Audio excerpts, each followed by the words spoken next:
მოგესალმებით, დღეს არის 14 აგვისტო, დილა 9:05 წუთი, ადრევე გავეღვიძეთ, ჩავალაგეთ ბარგი, რაც მოსათავებელი იყო, მოვითავეთ, ყველაფერი გავამზადეთ და ეხლა 5 წუთში გავალთ სადგურზე, მეტროთი წავალთ და მივალთ ფლიქსბასთან. დაღლილები ვართ, გვეძინება, მაგრამ რას ვისაუბრეთ. წავედით.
ესე იგი მოვედით სადგურში, ჯერ ადრეა, სადარიგი დავიჭირეთ და 1 საათის ადრე მოვედით, იმიტომ რომ არ ვიცით ზუსტად სად იყო სადგური, არ ვიცოდით სად იყო სადგური და მაინც თავი დავიზღვიეთ. ეს არის მაკა, რომელსაც ნერვები აქვს გადადღლეზილი და ინიავებს, იმიტომ რომ ძალიან ცხელა და საშინელი ჩახუთულობა აქვს. ვიკითხეთ და გავარკვიეთ, სად უნდა ჩამოდგეს ჩვენი ავტობუსი, ჯერ ადრეა, ყავები ავიღეთ და ველოდებით რა, მოკლედ რომ ყავები ავიღეთ და ველოდებით რომ ყავები ავიღეთ, დავლევთ ახლა ყავას და დაახლოებით ალბათ 1 საათში უკვე ჩავბარგდებით და გავემართებით ბულგარეთისკენ. მივდივართ სოფიაში, დედაქალაქში, მიუხედავად იმისა, რომ ცოტა ხანი გვიწევს ბულგარეთში ყოფნა, მაინც თვალს შევავლებთ და ნახავთ როგორია ბულგარეთი და როგორია ბულგარეთის დედაქალაქი სოფია. სალონიკში საშინელი სიცხეა და იმედია ცოტა შედარებით უკეთესი ამინდები მაინც იქნება. აკი გაგვიზიარე, რამდენად ადღლეზილი გაქვს ნერვები. არა, კარგ ხასიათზე გამოვედი სახლიდან, მე უბრალოდ ისეთი სიცხეა უკვე, რომ ცოტა გავღიზიანდი სიცხესკენ და ოფერობისკენ და ხაველოდებით 1 საათი გვაქვს ჯერ კიდევ წინ. მივდივართ ბულგარეთში. აი, გაიხსნა საიდუმლო ხალხო. თუ გაინტერესებთ სად მივდივართ ბულგარეთში მივდივართ. გზაში იმედი არ მოკვდები. რა ვიცი. ნახოთ რა იქნება. სამწუხაროდ სადგურში არც კონდიცირება არ არის, ისეთი ჩახუთულობა შიგნით უფრო სიცხეა ვიდრე გარეთ. არც კამები არ არის, იქ არის 1-2 კამი და იქაც რა თქმა უნდა უკვე დაკავებულია, იმიტომ რომ დილა არის და ყველა სადღაც მიემართება. და ამიტომ ესე ვდგავართ გარეთ. მოვიდით სადგურზე, ჩვენი ფლიქსბასი მოვიდა, ჩავსხედით და დაიძრება ხა 12 წუთში გავაწესეთ, თუ თავის დროზე გავიდა და წავალთ ბულგარეთისკენ, პირდაპირ სოფიაში ჩავალთ. დაახლოებით მაქსიმუმ 5 საათი უნდა, ხო? საზღვარზეც უნდა გავჩერდეთ როგორც ვიცით და მაგაზეც ეგ დროც შედის და ნახოთ მედია ყველაფერი კარგად ჩაივლის და მშვიდობით ჩავალთ სოფიამდე. ანუ მან გათვალისწინებულია საზღვრის კვეთის დროც. ზოგადად არის დაახლოებით 300 კილომეტრი რა მანძილიც უნდა დავფაროთ ახლა ჩვენ 300 კილომეტრს, 5 საათი არ ჭირდება. მით უმეტეს როცა გზად კეთილზე და მაგისტრალზე მოძრაობ. მაგრამ როგორც ჩანს 1 საათს მაინც ალბათ ითვალისწინებენ საზღვრის კვეთაზე და მაგიტომ მითითებული იყო თვითონ Flixbus-ის აპლიკაციაში რომ გზავრობა სჭირდება 5 საათი, მაგრამ ვარაუდობთ რომ მაგდენი წესით არიგით არ უნდა დაგჭირდეს. თუმცა შეიძლება საპირისპიროც აღმოჩნდეს და საზღვარზე მაგალითად ძალიან ბევრი მანქანა იყოს და პირიქით გავიჭედოთ და დავგვეკვენდეს. იმედია ეგ ბოლო ვარიანტი არ იქნება, იმიტომ რომ ხო, ნუ ნახავთ და ოპერატორი მაგან გადაიღებს ყველაფერს და აღბეჭდავს კადრებზე და ყველაფერს გადაიღებს. ჯერჯერობით სავსე არ არის ავტობუსი, მაგრამ ქვემოთ ხალხია და ალბათ შეივსება სავარაუდოდ ჩვენ სულ ბოლოში ვხედავთ. კარგი ისაა, რომ სიგრილეა და კონდიცირება არის. ესე იგი გამოვიარეთ საზღვარი, გადმოვედით უკვე ბულგარეთის ტერიტორიაზე. არანაირი შემოწმება არ გაგვივლია და აქ არის მოსასვენებელი სივრცე, სადაც არის duty free და ასევე საკვები ობიექტები. აქ ყველაფერი არის შედარებით იაფად და ხალხიც როგორც ხედავთ ძალიან ბევრია აქ. 25 წუთი ვისვენებთ. სუნამოებია, პარფიუმერია, საჩუქრები, ტკბილეული და ასე შემდეგ. შედარებით ძვირი, საბერძნეთთან შედარებით ძვირია. მაგალითად ყავა და საჭმელი აქ, ნუ ალბათ იმიტომ რომ საზღვარია, თორე ზოგადად ბულგარეთი ცნობილია იმით რომ იაფია აქაურობა. ნახოთ. მაკა ავტობუსშია გველოდება, დავბრუნდებით ახლა ისევ უკან. მაგალითად ეს ჩიპსები ღირდა ეს ჩიპსები მაგალითად სალონიკში ღირდა 2 евро ნახევარი და ასე შემდეგ და აქ ღირს 4-5 евро. საჭმელი გვაქვს ჩვენ წამოღებული, წავალთ ახლა დავბრუნდებით ავტობუსში ისე უკან. ფიქრობდით რომ საზღვარზე შემოწმება მოგვიწევდა, მაგრამ ავტომატურად ისე პირდაპირ გადმოვკვეთით როგორც ჩანს. ბულგარეთმაც დაიკიდა საზღვრის კვეთები და შენგენის ზონაში ყველას ატარებს და ყველას უშვებს.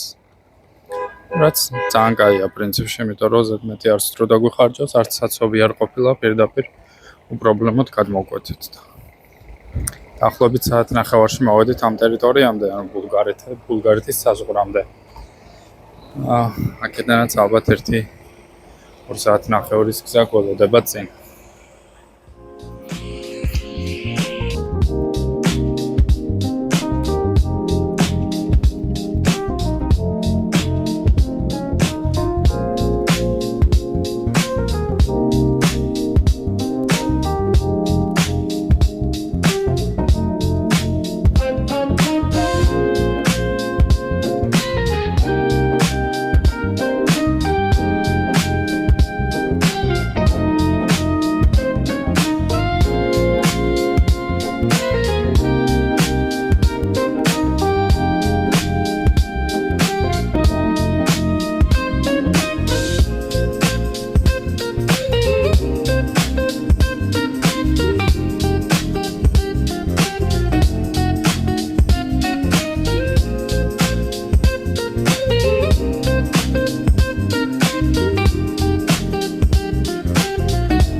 ჩამოვედით სოფიაში.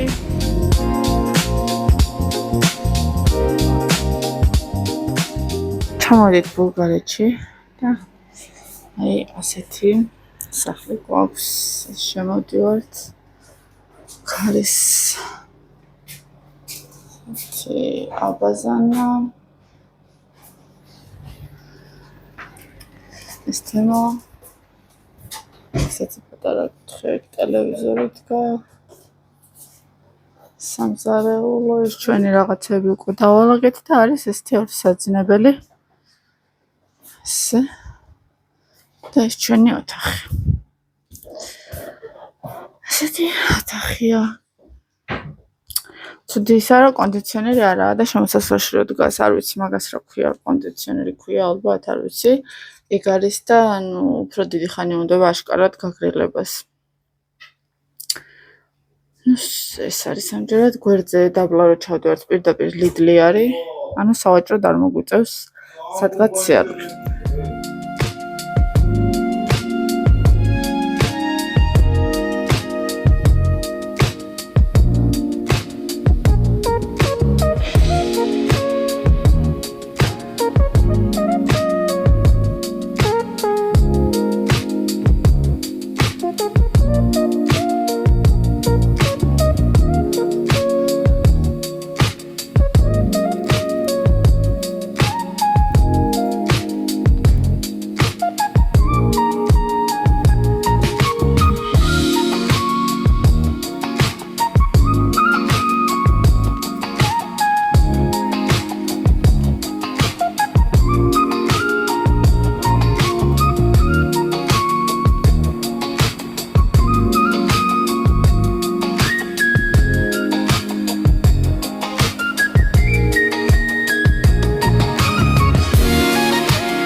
გამაგარია ხალხო ბულგარეთი რა.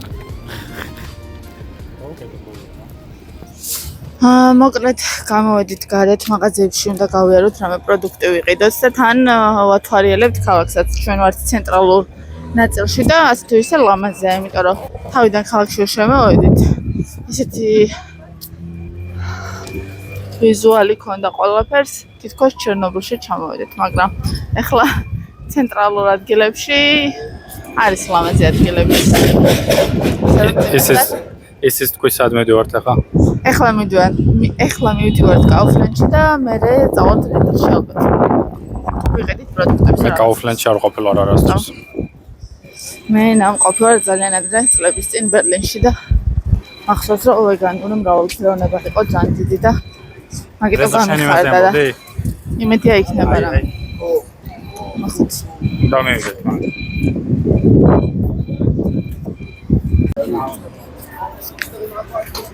მაღაზია არის გახსნილი ესეთ რაღაცა გრანდიოზულ თითქოს ისტორიულ შენობაში. ცოტა უცნაური იყო. იმიტომ რომ თავიდან ეკლესია მიგონა ეს შენობა.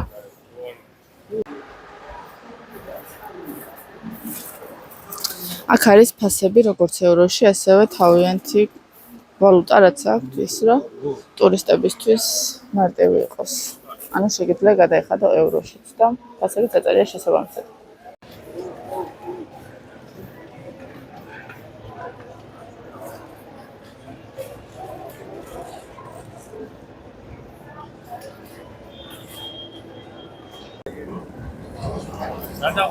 ესეთ ადგილას მოვედით, ესეთი წყლები არის და ხალხი აქ ავსებს წყალს. როგორც წავიკითხეთ, არის მინერალური წყალი, ოღონდ მონდეს ცხელი წყალი აქვს ძალიან. მოკლედ დავბრუნდით კაუფლენდიდან. ვიყიდეთ რაღაცები და ახლა გაჩვენებთ რა ვიყიდეთ. ვიყიდეთ ესეთი პატარა ნესკაფე.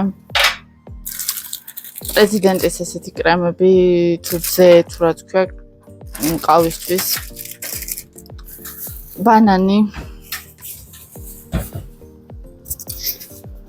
ვეგანური ძეხვები ესეთი და ასეთი. ასევე ვეგანური ძეხვი თუ რა ვუწოდო არ ვიცი, აი ასეთი. იმედია ჩანს და მძეცუდად არ მერტყავს. ასეთი და იგივენაირი ოღონდ სხვა გემოებით აი ასეთი. ასეთი უზარმაზარი ნატურალური წვენი. კვერცხი ეს რაღაცა პაშტეტი აიღეს პური ერთი ბოთლი წყალი ასეთი კილკა ასეთი ან არაჟანია ან მაწონი მე მგონი არაჟანია ეს არაჟანია თემო ხო მაწონი ყოფილა ეს რაღაც შოკოლადის პუდინგი თემოს სურვილით ტუნა ზეთში ჩიფსები ასეთი უზარმაზარი ერთი ჩიფსი ასეთი უზარმაზარი ორი ჩიფსი ეს შეიძინეს ძეხვი ჩემთვის არ არის და ჩემ კატუნებს თბილისში მოვყიდე ასეთი ფელიქსის ხროხუნები ჩვენთან არ მინახავს ეს ფელიქსის ხროხუნები და აქ უბრალოდ თან იაფი ღირდა კი უნდა ვათრიო ხა ესენი მაგრამ არ აუშვებს საბერძნეთშიც ვუყიდე ასეთი ერთი ცალი იყო უფრო ძვირი და ესეთი 4 სახის იყო და 4-ვე ვუყიდე ესენი სულ ეს იყო ეს შევიძნეთ დაჯდა სადღაც 35-37 ევრო მე მგონი არ ვიცი თქვენ რას ფიქრობთ ძვირია თუ არა ჩვენ მოგვეჩვენა რომ საბერძნეთზე ცოტა იაფი იყო ფასები მაგრამ რაღაცეები თითქოს უფრო ძვირი ყირდა არ ვიცი ძალიან დავიღალეთ ახლა ყავა უნდა გავვლემო პირადად იმიტომ რომ დღეს არ დამილევია და შევჭამთ ალბათ მოკლედ ბოლოს რაც გადავიღე რომ მაღაზიაში მივდიოდით და ვივაჭრეთ მას მერე საინტერესო აღარაფერი გაუკეთებია ჭამეთ მე ისე ვიყავი თუ აზროდ ძალიან მძე იყო და აღარ გავსრულა არსად მე დაიძინეს მოწეს რიგდი გადავივლე და მეც დავიცინე და მალევე გამომეღვიძა უკვე 11 იყო დაწყებული მე კიდევ ჭამეთ რატომღაც და ახლა არ ვიცი რას ვისვამთ ალბათ ისევ დავწვევით მალე და დავიძინებთ და ხვალ ერთი სრული დღე გვაქვს რომ ნახოთ ის ყველაფერი ეს ნახვაც მინდა და გადავიღოთ ცალკე დამოუკიდებლად ვიდეოები მედია ყველაფერს მოვასწრებთ ესეთი იყო დღევანდელი დღის დასასრული